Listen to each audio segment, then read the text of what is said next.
모닝 인사이트 시간입니다. 요일별로 전문가들의 시각 들어보고 있는데요. 월요일인 오늘은 바로자산 운용의 윤정식 상무 연결합니다. 상무님, 안녕하세요. 네, 안녕하세요. 네, 저희 지난주 증시부터 보겠습니다. 이슈가 참 많았고 시장도 그에 따라서 등락이 좀 컸던 것 같은데 지난주 증시 어떻게 분석하시나요?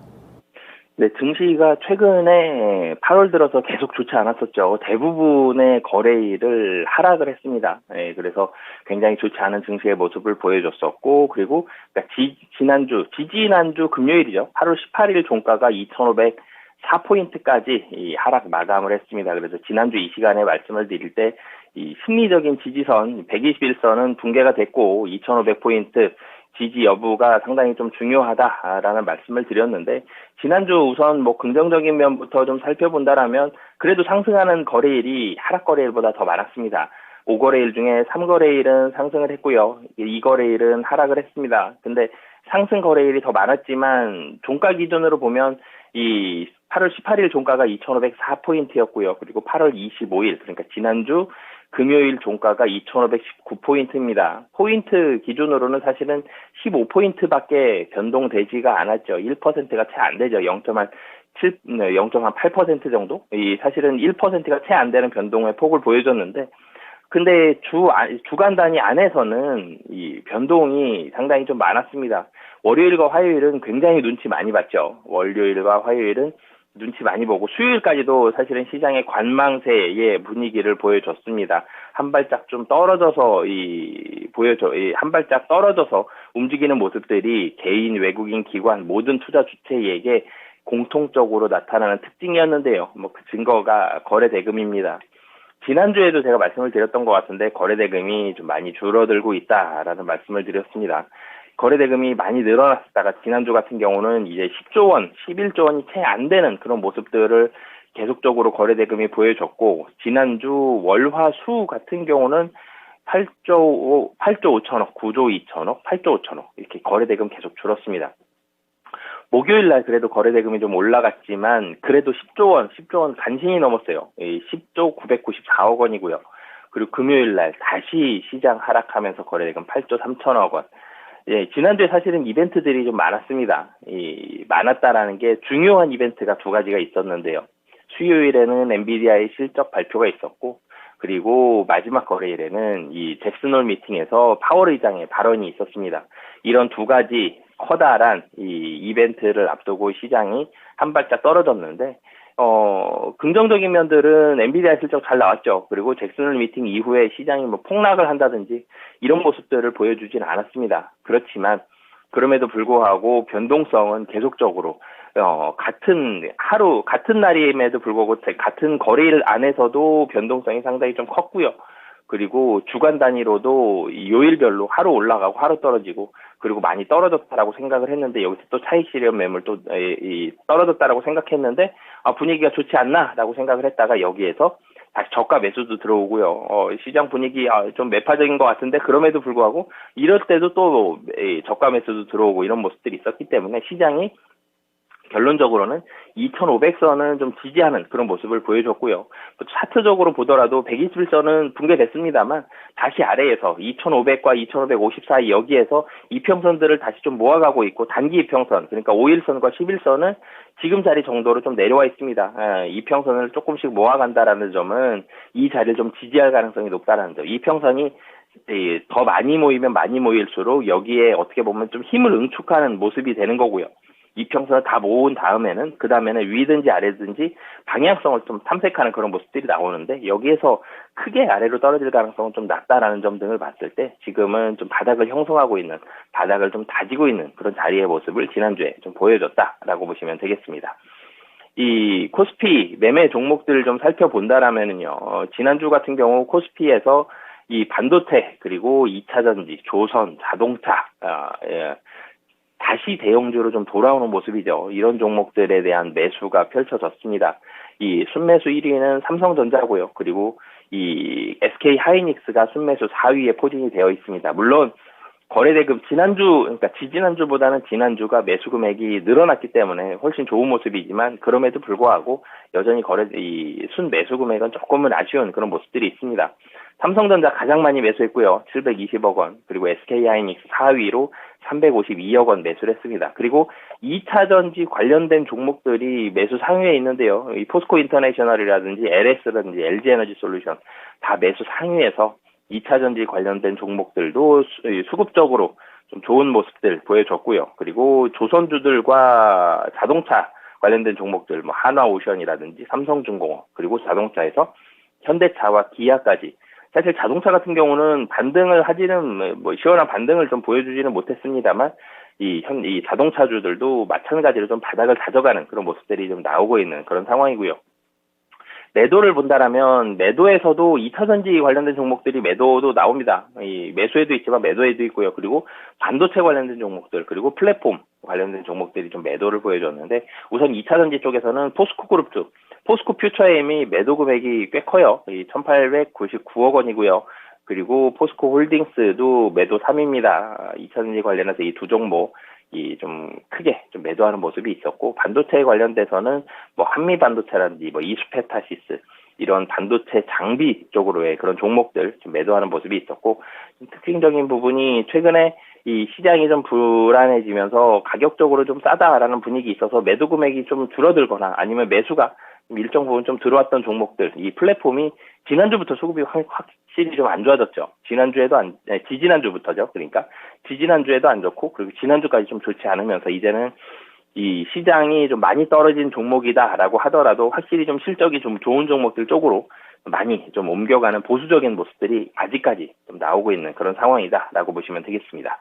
코스피 기관 매매 종목을 좀 살펴본다라면은요, 8월 들어 처음으로 기관은 주간 단위로 순매수를 전환을 했습니다. 사실 7월에도 중순까지는 매도였죠. 그러니까 거의 한 달이 넘는 기간 동안 주간 단위 매도였다가 지난주에는 좀 매수하는 그런 모습을 보여줬는데, 2차전지와 리오프닝, 은행 관련된 종목들을 매수를 했습니다. 뭐 2차전지에서는 포스코 퓨처임이라든지 LG에너지솔루션 이런 종목들 매수를 했고요. 그리고 이 리오프닝 관련된, 그러니까 중국 관련된 종목들, 사실 주가는 좀 쉬고 있거나 일정 부분 좀 조정을 받는 종목들이 있더라도 수급적으로는 좀 긍정적인 모습들이 여전히 좀 많이 나타나고 있습니다. 뭐 아모레퍼시픽이라든지 호텔신라 이런 종목들, 그리고 은행에서 신한지주, KB금융 이런 은행 관련된 종목들도 일부 좀 매수를 들어왔다라고 보시면 되겠고요. 코스닥으로 좀 넘어가면 코스닥의 수급이 코스피보다 좀 더 좋았습니다. 거래대금도 좀 더 좋았고요.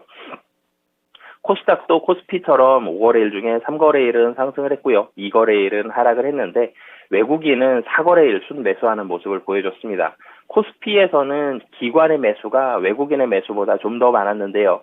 코스닥에서는 외국인의 매수가 기관의 매수보다 훨씬 더 많은 그런 모습을 좀 보여줬고요. 거래대금도 코스피보다 코스닥이 좀 더 많은, 사실은 좀 코스피가 시가총액이 훨씬 큼에도 불구하고 코스닥의 거래대금이 훨씬 더 많은 그런 모습을 보여줬습니다.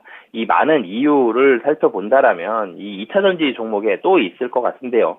2차전지 관련돼서 에코프로와 LNF, 뭐 윤성 FNC라든지 이런 종목들이 이 매수가 들어왔는데, 에코프로 같은 경우 외국인의 자금들, 뭐 ETF 자금들이 상당히 좀 많이 들어온 것으로 보여집니다만 4,109억입니다. 매수가 굉장히 많이 들어왔죠. 이 종목 때문에 거래대금이 늘었습니다. 에코프로에 상당히 많은 자금들이 들어왔다라는 점, 좀 특징적인 부분으로 보시면 좋을 것 같고요. 그리고 반도체와 뭐 엔터 같은 종목들도 일부 좀 순매수하는 모습을 보여줬습니다. 기관 순매수, 사실은 종목별로, 섹터별로 좀 묶어볼 수도 있겠는데요. 의미가 사실 좀 적을 것 같아서 오늘 자세하게 말씀을 안 드리는데, 에코프로가 제가 좀 전에 4,109억 순매수 들어왔다라고 말씀을 드렸죠. 코스닥 외국인이 전체 순매수한 금액 대부분이 에코프로로 들어왔고, 매수 2위가 LNF가 346억입니다. 그리고 매수 4위부터는 200억이 채 안 돼요. 매수를 했다라고 하기에는 금액이 너무 작죠. 거의 에코프로 위주로 좀 매수가 들어왔다라고 보시면 되겠습니다. 미국 증시도 같이 말씀을 드리면, 국내 증시 제가 이 종가 기준으로, 그러니까 주간 단위 종가 기준으로 보면 변동폭이 좀 작았는데, 주간 이 장중이라든지 이렇게 변동성은 계속적으로 좀 있었다라고 말씀을 드렸죠. 미국 증시도 비슷한 모습이었습니다. 이 수요일에 엔비디아, 그리고 금요일에 파월 의장의 발언, 잭슨 미팅을 마친 이 파월 의장의 발언들을 앞두고 변동성은 계속적으로 있었는데, 좀 다행인 점은 미국 증시도 그렇고 국내 증시도 그렇고 바닥을 지지하는 모습은 좀 보여줬죠. 사실 지난주를 마치고 나서, 그러니까 지지난주를 마치고 나서 지난주 월요일을 맞이할 때 가장 두려웠던 게 2500선이 붕괴되면이라는 부분이었습니다. 사실 121선을 깼기 때문에 2500선이 붕괴돼도 차트상으로는 크게 어색할 게 없는 그런 상황이었거든요. 그리고 2500이 붕괴된다라면 그동안 박스권 하단, 좀 낮게 잡았을 때 박스권 하단이 2500이었는데 여기도 붕괴되는 그런 모습이 나온다라면 지금 한 100포인트 정도는 더 열려져 있을 수도 있는 그런 보수적인 상황이 될 수도 있었는데 2500을 지지했죠. 마찬가지로 미국 증시도 하단은 좀 잘 지지하는 그런 모습을 보여줬고요. 엔비디아가 호실적을 발표를 했죠. 그래서 엔비디아 호실적 나오면서 목요일 날 국내 반도체, 삼성전자와 SK 하이닉스 움직임들 좋았는데 호실적 발표에도 불구하고 엔비디아도 반짝 상승하고 그다음에는 다시 좀 차익 실현 매물도 좀 나오고 많이 떨어지면 또 여기서 저가 매수가 들어가고 이런 모습들이 있기 때문에 이 미국 증시도 국내 증시와 마찬가지로 크게 상승하는 모습은 지난주에는 좀 나타나지는 못했다. 그러니까 이 파월 의장의 발언이 좀 매파적이긴 했지만 시장이 크게 요동치진 않았거든요. 좀 선방했다. 지난번 파월 의장의 발언과 크게 다르지 않다라는 그런 분석들이 있었는데 그럼에도 불구하고 시장은 크게 반등하거나 크게 하락하지는 않고 뭐 장중에는 변동성이 있었음에도 불구하고 좀 이 지금 자리에서 옆으로 횡보하는 그런 모습들이 국내 증시와 미국 증시 모두 좀 나오고 있다라고 보시면 되겠고요. 하지만 금리 인상 우려감은 계속적으로 일어나고 있습니다. 11월 금리 인상, 미국에서 이 11월 금리 인상 확률이 50%를 넘어갔다라는 점, 이런 부분들은 계속적으로 좀 미국 시장에서 반영이 되고 있는 그런 상황이다라고 보시면 되겠습니다. 네, 국내 증시 일단 거래대금과 수급 측면으로 분석을 주셨고요. 일단은 좀 미국 증시도 그렇고 국내 증시도 그렇고 한 고비는 넘긴 것 같습니다. 추후 일정들이 중요할 것 같은데 이번 주 중요한 일정들도 소개해 주시죠. 네, 이번 주는 경제 지표가 중요합니다. 그동안 이제 지난주까지는 실적 발표가 굉장히 많았고, 그런데 이번 주에는 경제 지표가 상당히 좀 중요한데, 우선 월요일, 미국 8월 댈러스 여는 제조업 지수가 발표가 됩니다. 제조업과 관련된. 그러니까 지금 물가와 경기 두 가지가 사실 다 중요하죠. 그런데 경기가 침체가 되어 있는데, 경기 침체 정도가 좀 약하냐, 강하냐, 아니면 지금보다 좀 더 나빠질 것이냐, 지금 정도로 유지할 것이냐.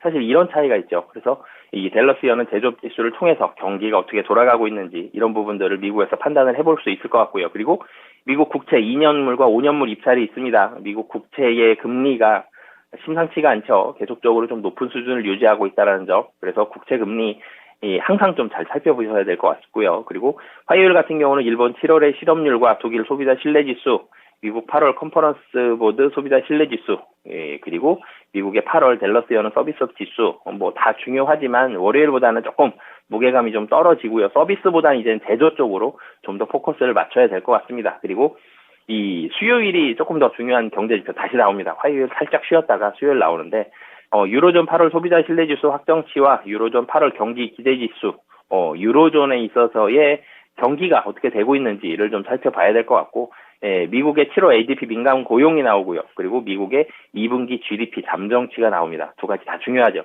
미국의 고용이 어떻게 되는지, 그리고 GDP가 어떻게 나오는지, 상당히 좀 잘 살펴봐야 될 것 같고요. 목요일 같은 경우는 뭐 한국에서 7월 산업생산과 소매 판매, 우리나라로 봤을 때는 뭐 가장 중요한 경제 지표 중에 하나지만, 무게중심이 좀 떨어지는 게 중국 봐야 되죠. 중국이 지금 경기가 심상치가 않습니다. 부동산도 그렇고요. 집값 떨어지고 있는데 경기도 좋지 않죠. 중국에서 경기 부양책 조금씩 내보내고 있지만 큰 효과를 아직은 보지 못하고 있습니다. 이런 와중에 중국 경제지표 사실 또 좋지는 않을 것으로 보여지는데 이 8월 NBS 제조업과 비제조업 PMI가 발표가 됩니다. 중국 좋지 않은 사실은 PMI 이 지표들이 나올 텐데 이 이후에 경기 부양책 사실 좀 시원한 거 한번 나와야 되는데 아직까지는 좀 나오지 못한다라는 점, 그런 부분에 있어서 중국은 이 경제 지표의 결과보다는 그 이후에 어떤 정책들이 나오는지 이런 부분들을 좀 더 잘 살펴봐야 될 것 같고요. 독일의 7월 소매 판매, 유로존의 8월 소비자 물가지수 잠정치가 나오고요. 그리고 또 중요한 게 나옵니다. 목요일 미국 7월 PCE 물가지수가 나옵니다. 이전이 3%였고요. 예상이 3.3%입니다. 헤드라인 기준이고요. 핵심 코어가 4.1%고 예상이 4.2%인데 이거보다 좋지 않으면 안 좋을 것 같아요. 지금은 도리어 물가가 크게만 올라가지 않는다면 예상치보다 한 0.1% 정도 올라가는 거는 금리 인상에 크게 압력을 주진 않을 것 같습니다. 그래서 예상치를 하회하는지를 좀 잘 살펴봐야 될 것 같고요. 그리고 8월 26 주간 신규 실업수당 청구 건수, 지난주에 신규 실업수당 청구 건수를 좀 살펴봐야 될 것 같고, 보스틱 애틀랜타 그리고 콜린스 보스턴 연은의 발언들이 발표가 됩니다. 그리고 금요일 보면 중국 경제지표 목요일 날 말씀을 드렸는데 더 중요한 게 금요일 날 나옵니다. 한국은 8월 수출입 동향 나오는데 반도체가 아직 확실하게 좀 좋아지지 못했기 때문에 조금은 부진한 지표가 나올 것으로 보여지고요. 중국에서 중요한 거 나오죠. 8월 차이신 제조업 PMI가 나옵니다. 중국 관련된 지표 계속적으로 좀 잘 살펴봐야 될 것 같고요. 미국의 8월 ISM 제조업 PMI 그리고 8월 고용보고서가 발표가 되고 메스터 클리블랜드 연은의 발언이 있습니다. 이 연은의 발언들을 이번 주에는 이 파월 의장 지난주에 끝났기 때문에 좀 잘 살펴보면서 금리의 추이까지 잘 관찰하시는 게 좋을 것 같습니다. 네, 이번 주는 확실히 경제 지표들을 살펴봐야 앞으로의 금리에 대한 대응이 좀 가능할 것 같습니다. 마지막으로 이번 주 증시 전략도 알려주시죠. 네, 국내 증시 우선 말씀을 드리면 11월 미국의 금리 인상 가능성 좀 전에 제가 50% 넘었다라고 말씀을 드렸죠. 그래서 지난주 금요일 보면은 이 매수가 좀 들어오는 모습, 미국 증시에서 금요일 밤에 미국 증시에서는 매수가 좀 들어오는 모습을 보여줬습니다. 그렇지만 국내 증시 좀 제한적인 매수가 좀 들어올 것으로 보여지고요. 미국 증시 반등에 따라서 반발 매수가 들어오겠지만 여전히 상승은 좀 제한적이다라는 점, 박스권이 좀 낮아질 걸로 예상이 됩니다. 이전 박스권 상단이 2650, 2660 이 정도였다라면 지금은 한 2600포인트 정도가 박스권 상단이 될 가능성이 좀 높아 보이고요. 그러면서 2500에서 2600 사이의 박스권 움직임 좀 지속이 될 것으로 보여집니다. 그리고 이 수급 말씀을 드릴 때 중국 관련된 종목들 수급이 기관들 통해서 조금씩 들어온다라고 말씀을 드렸는데 27일에서 30일 미 상무장관이 중국 방문에 대한 이런 기대감들 가지고 있습니다. 미국과 중국 계속 싸울 수 없죠. 경기가 너무 안 좋습니다. 그렇기 때문에 미국과 중국 살짝이라도 좀 풀어주는 모습 보여준다라면 중국 관련된 종목들 좀 좋을 수 있기 때문에 국내 증시 이 상무장관의 중국 방문도 좀 잘 살펴보셨으면 좋겠고요. 미국 증시 같은 경우는 좀 전에도 말씀드렸지만 11월 금리 인상 가능성 올라갔다라는 점, 그리고 반도체와 2차전지 관련된 기술주의 변동성 많이 올라가면 또 떨어지고요. 많이 떨어지면 다시 올라갑니다. 지수와 마찬가지로 박스권 안에 좀 갇혀있는 모습들 계속적으로 나올 걸로 보여지고요. 여전히 박스권이기 때문에 거의 매주 말씀드리는 것 같습니다만 실적에 대한 중요성 굉장히 좀 높다라는 점, 2분기 실적이 나빠도 3분기 실적이 좀 좋으면 괜찮은데 3분기 혹은 4분기 실적이 안 좋거나 좀 횡보할 가능성이 있다라는 점, 그런 종목들은 좀 배제를 해서 보셔야 될 것 같습니다. 그래서 실적에 대한 중요성 계속적으로 국내 증시도 그렇고 미국 증시도 가장 중요하게 염두에 두시면 좋을 것 같습니다. 네, 박스권 움직임이 기대되는 가운데 일단 이슈와 실적을 살펴보시는 게 중요할 것 같습니다. 상무님 오늘 주신 전략 잘 참고해 보겠습니다. 고맙습니다. 네, 감사합니다. 네, 지금까지 모닝 인사이트 시간 바로자산운용의 윤정식 상무와 함께했습니다. 증권가에서도 이번 주 코스피 예상 밴드를 2490선에서 2610선으로 제시하고 있습니다. 금리 인상 압박 때문에 상승 여력은 제한될 전망이 나온다는 점 참고해 보시면 되겠고요. 이제 날씨도 선선해지고 있는 가운데 일단 이번 주 또 9월로 넘어가게 되죠. 이번 주 투자 전략도 잘 짜셔서 수익성 많이 챙겨가시면 좋을 것 같습니다. 지금까지 다양한 투자 판단에 도움이 되는 말씀들 전해드렸는데요. 특정 종목의 상승과 하락을 보장하지는 않습니다. 모닝쇼 마치겠습니다. 시청해주셔서 고맙습니다.